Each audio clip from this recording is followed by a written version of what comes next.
जी को डराने की कोशिश कर रहे हैं। ये लोग कभी डरने वाले नहीं, किसी के सामने झुकने वाले भी नहीं। आप बेडर, अरे जिस घर में इंदिरा गांधी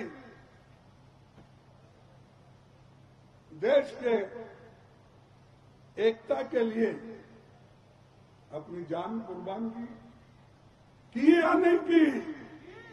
अरे ये भी आवाज नहीं आता, तुम कह गए हो।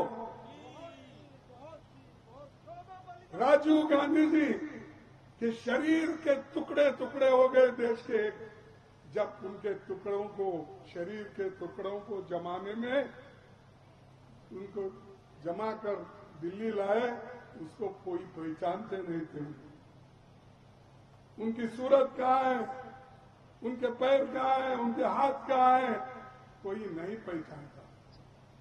ऐसा खानदान है, यह है गांधी फैमिली। और इनको तुम नेशनल हेराल्ड में केस डालकर, चार्जशीट डालकर दबाने की कोशिश कर रहे। 25 तारीख को फिर उन्होंने बुलाया। मैं आपसे अपील करूंगा, हर लोग उठो, खड़े हो, देश के संविधान को बचाओ। गांधी फैमिली देश के लिए मर मिटी है। नेहरू जी खुद 13 साल जेल में थे और इंदिरा गांधी और राजीव गांधी तो जान दी। कोई आया ऐसा जान देने वाला? कोई आया बीजेपी में? कोई आया आरएसएस में?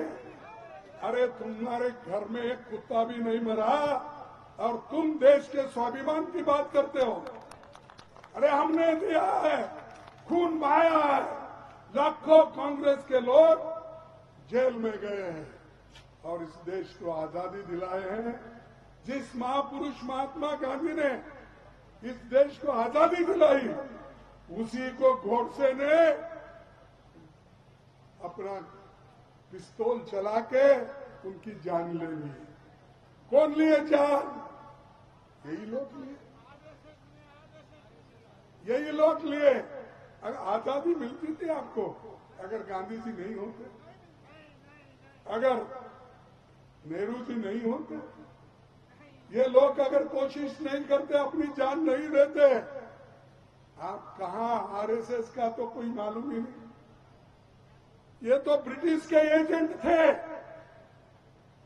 उनके पास नौकरी करते थे और माफी चिट्ठी मांग देते थे और उसके लोगों की पूजा करते हो। उनको सोच बीजेपी, अरे उनके साथ ये तुम्हारे को इन्हों मिल गए, यहाँ के अध्यक्ष, सॉरी यहाँ के मुख्यमंत्री नीतीश कुमार जी। आप किनसे मिले? जो गांधी जी को मारे उन लोगों से मिले, जो नेहरू जी के उसूल को बर्बाद किए उन लोगों से आप मिल रहे। देश के लिए जो इंदिरा गांधी जी ने अपना जान न्यौछावर किया, उन लोगों को, जो उनके खिलाफ जो लोग मार रहे हैं, उनके साथ आप गए। गांधी जी, राजीव गांधी जी, जो इस देश में एकता रहने के लिए अपनी पूरी कोशिश की, उनको मार रहे हैं। ऐसे लोगों के साथ तुम हो, तो इनको सबक सिखाना जरूरी है या नहीं? आप इसीलिए जनता को उठाओ, जनता को बोलिए, नौजवान साथियों को बोलिए कि आपके साथ कदम पे कदम मिलके चलकर इस देश में हम फिर से कांग्रेस की सरकार और गठबंधन की सरकार को मजबूत करके फिर एक बार हम सत्ता में आएंगे। हम सत्ता के लालची नहीं हैं। अगर लालची होते तो आज राहुल गांधी कन्याकुमारी से लेकर कश्मीर तक जाते हैं पैदल। मोदी और उनके शिष्य लोग 4 कदम भी नहीं चलते, सिर्फ इन्हों कब चलते मालूम है? आरएसएस का वो क्या होता है, तुमड़ी बजाते, उस वक्त 1-आधा किलोमीटर चलते हैं। अरे हजारों किलोमीटर चलने वाले लोग हमारे पास है, देश को दिशा दिखाने वाले लोग हमारे पास है। और आजादी के पहले नेहरू जी ने अपना घर दान दिया कांग्रेस पार्टी को और देश के लिए, उसका नाम है आनंद भवन और स्वराज्य भवन। ये संपत्ति, अपने घर की संपत्ति उन्होंने बांटी। क्या अब सोनिया गांधी जी और राहुल गांधी जी, प्रियंका गांधी जी उस संपत्ति के लिए लड़ रहे हैं? अरे है सो तो खो लिए हो, कोई बाप को खो लिया, नानी को खो लिया, नाना को, पटनाना को, सब इस देश में लड़ने वाले लोगों को उन्होंने खो लिया।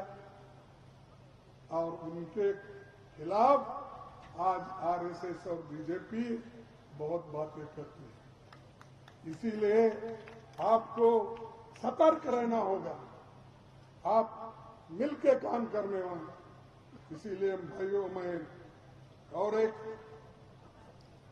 ये मोदी जी और बीजेपी दुश्मनों के जैसा हमको देखते हैं। और जो आज उन्होंने हमारे सोनिया गांधी जी, राहुल गांधी जी के ऊपर और वाड्रा के ऊपर जो केस डाले, चार्जशीट डाल रहे हैं, ये सताने के लिए और कांग्रेस को खत्म करने के लिए उनका इरादा है। क्योंकि अगर गांधी फैमिली दब गई, झुक गई, तो कांग्रेस के लोग -100 के बाहर नहीं निकलेंगे। ये उनका है। लेकिन गांधी फैमिली, सोनिया गांधी जी हो, कोई हो, गांधी फैमिली के कोई झुकने वाले नहीं है। वो लड़ते रहेंगे, जैसा कि उनकी नानी लड़ी, तो पिताजी लड़े, उसके नाना लड़े। ये लोग लड़ाकू है और देश के लिए बहुत कुछ इन्होंने काम किया। लेकिन आज के लोग सिर्फ ईडी का इस्तेमाल करते हैं, सीबीआई का इस्तेमाल करते हैं और सीईसी का इस्तेमाल करते हैं। ये सब अपनी ताकत के ऊपर, बल के ऊपर कांग्रेस को दबाने की कोशिश कर रहे हैं। ईडी से कांग्रेस दबने वाले नहीं है, झुकने वाले नहीं है। मैं आपके सामने ये बात रखना चाहता हूं। और सीएजी रिपोर्ट आई थी पहले, स्मार्ट, वो क्या है, अपना विनोद राय ने रिपोर्ट दिया था, उसके ऊपर इतना बवाल मचा कि अपप्रचार करने के बाद कांग्रेस की सरकार गिर गई। तो मैं पूछता हूं, वो रिपोर्ट का क्या हो गया? कहां है स्पेक्ट्रम के पैसे, किसके पास है? तो ये लोग लोगों को भ्रमित करते हैं, लोगों को डराते हैं। लेकिन लोग आज होशियार हो गए, ये डरने वाले नहीं है। और मैं आपको बताना चाहता हूं कि मोदी जी यहां आए थे, मैं उनका एक भाषण सुना था 2015 में या 16 में। उन्होंने क्या कहा था कि यहां पर स्पेशल स्टेटस देने की बात की थी और बिहार वाले मुझे सहयोग दो, मैं आपको जो मांगे वो पैसे दूंगा। लेकिन मैं इनके 11 झूठ तो पार्लियामेंट में बोला हूं। फिर एक बार मैं आपको बोलता हूं, मोदी के 11 झूठ। 100 दिन में विदेशों में काला धन वापिस लाऊंगा इन्होंने कहा या नहीं कहा? 15-15 लाख आपके जेब में डालूंगा। डाल दिए? नहीं डाले? अरे बिहार वालों को तो दिया होगा, क्योंकि नीतीश कुमार इधर से उधर भागता, उधर से इधर आता है। दिए होंगे भाई तुमको, तुम झूठ बोल रहे हो। नहीं? अच्छा,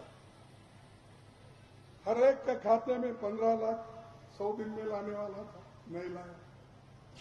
2 करोड़ नौकरियां हर साल। अब कितने साल हो गए? 11 साल। तो 22 करोड़ नौकरियां कहाँ हैं? पूछो ना, नीतीश कुमार को पूछो कि 22 करोड़ नौकरियां तुम और तुम्हारे दोस्त देने वाले थे, वो कहाँ है? हमारे खुद हमारे बच्चे बाहर जाते हैं। आज 2 करोड़ लोग बिहार से बाहर जाते हैं नौकरी के लिए, काम करने के। मेरे एक ही घर में 4-5 बिहार के बच्चे हैं बेंगलुरु में। तो आप सोचिए कितने लोग यहां छोड़ के जा रहे हैं।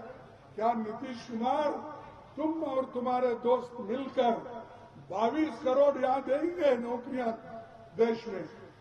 कम से भाई देश में नहीं मिला, बिहार में तो दो, 1-2 करोड़ नौकरी तो दो। और जो सपोर्ट करने वालों को मैं पूछता हूं कि किस लिए उन्होंने गया, ऐसा धोखा क्यों दिया?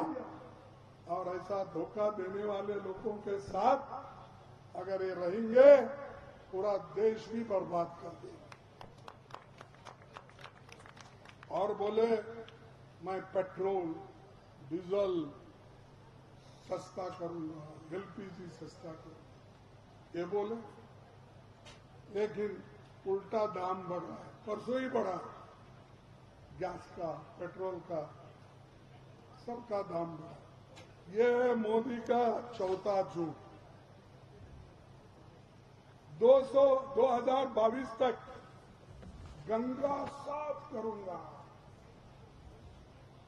अरे गंगा साफ करके क्लीन अच्छा पानी दूंगा बोले। तो इन्होंने गए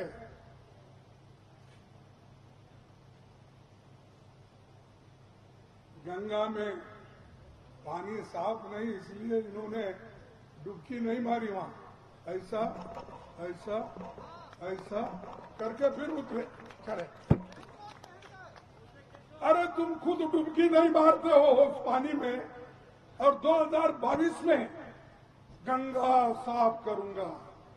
गंगा मां मुझे बुलाई है, मैं आया हूं। और कल बोलेगी गंगा मां तुम जाओ, जाओ फिर जाना गुजरात तक जाओ। आप बहुत उनको सर पे बिठाए और वो जितना चाहे उतना आपका खून चूस रहे हैं, बीजेपी और आरएसएस मिलकर। भाइयों, छठवां झूठ उनका, किसानों की आमदनी 2 गुनी करूंगा। बोले या नहीं बोले? बोले। ठीक। 222 तक भारत में रहने वाले हर एक को घर दूंगा। दिए आपको?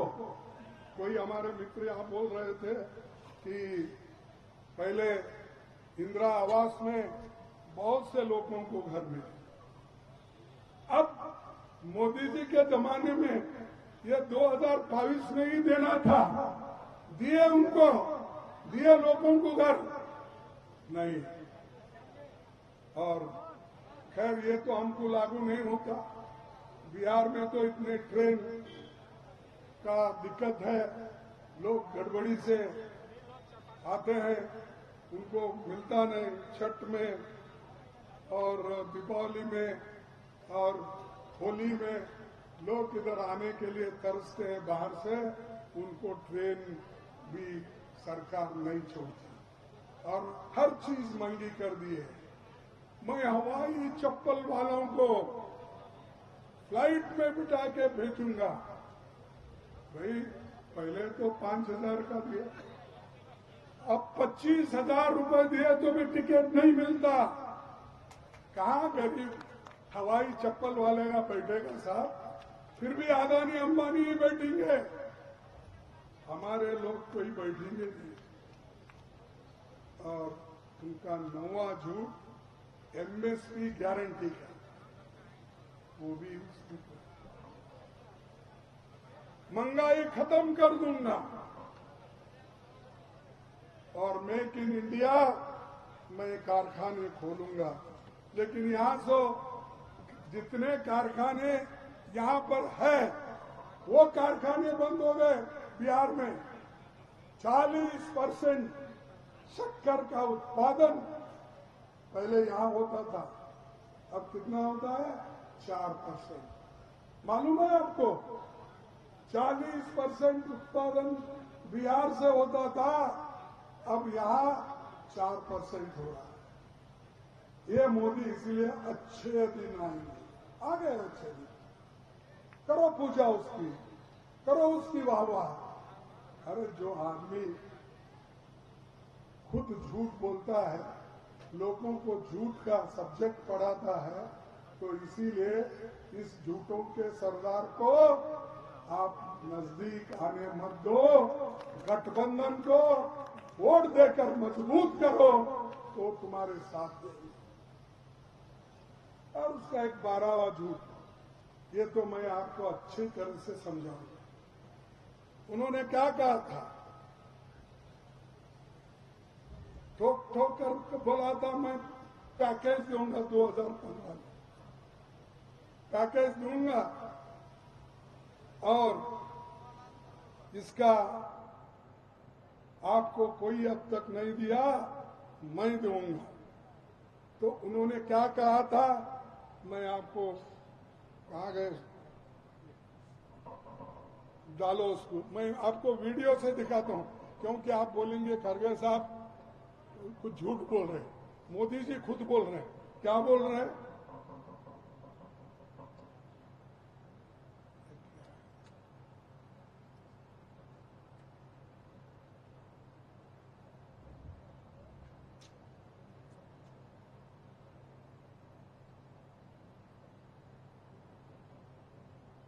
क्या तुम्हारा आईपैड भी छीन लिया क्या मोदी?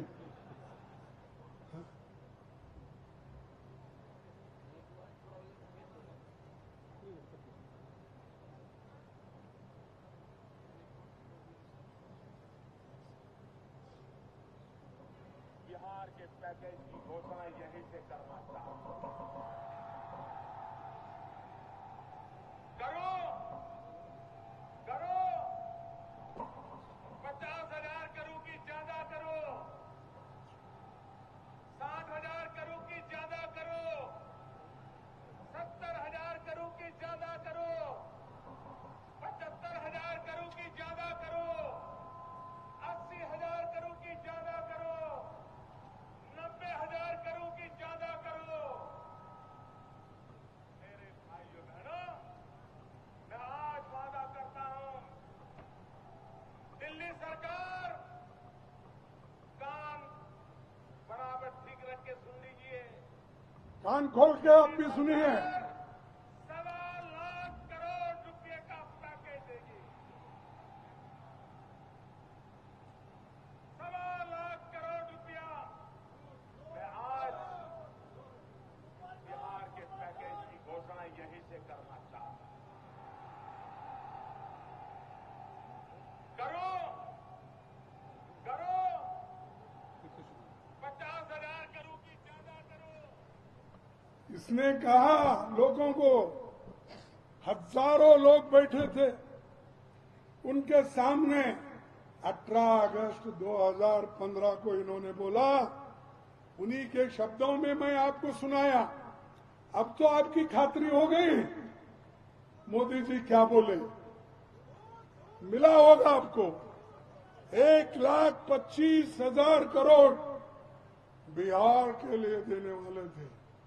मैं पूछता हूं, वो 1,25,000 रुपए क्या मोदी जी और नीतीश जी दोनों मिलके बांट लिए?